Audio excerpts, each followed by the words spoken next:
Oh, it's me, Slim, aka the Slow Speedster. Okay, so when I first did this, I didn't record any sound, and I thought it was pretty boring, so I wanted to take some time to do a voiceover. So, let me talk a little bit about the technique I use.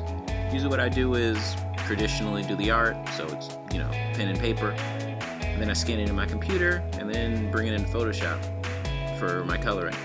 I'm sure I could use Manga Studio or whatever else, because my techniques don't use any really super special tools, and I believe a lot of other programs try to imitate the things that do the same things Photoshop does, or at least the elements that I use it for. So I usually duplicate the layer, hide it, and then I have a copy of the line work, and I set it to multiply so that whatever I put underneath it will show, because I just want the lines. I make a color layer underneath, and then I kind of put in the broad colors, the base colors, change them if needed. Paint bucket, if I can, but usually I can't, and I also prefer to do it by hand because it's a little bit more calming for me. Art is also an experience. So yeah, here you can see I'm just putting down the colors the best I can, trying to stay inside the lines, and then erasing in areas that are outside the lines. I say don't try to get it all the first take. I go through it several times, adding more, erasing some things that I've apparently missed.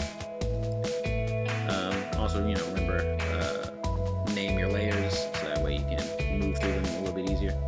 Anyway, for shadows, I make a shadow layer, and then I kind of use my paintbrush with, the kind of feathered ends, and I kind of go over to make the basic, shadows.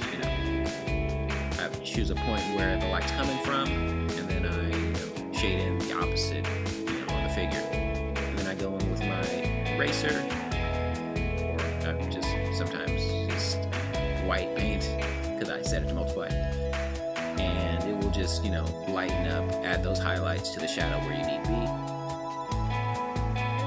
So, don't worry about getting all your, details the first time. If you're, getting up close and personal to your pieces, throughout the piece you'll find, mistakes you've made. Just, go fix them when you do find them. Don't beat yourself up too much about it. Just try to do some, serious pass before you, finalize it and publish it. Also, I have to apologize. My tablet kept malfunctioning while I was doing this.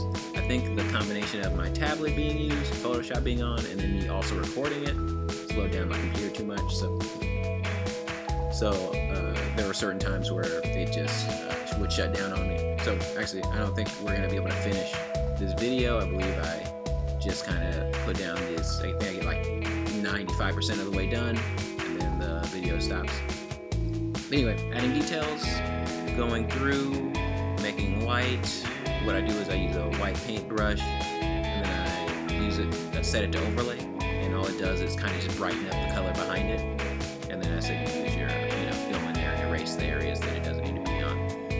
So you get your 3 layers. You have your base coat, your highlights, and your shadows, and it works pretty well for me. And here it is, the finished product. Later I'm going to turn this into a book cover for Action Land Book 3, so I still need to put some things behind it, but I'll show you that when I get to that part of the process. Thanks for watching. Bye.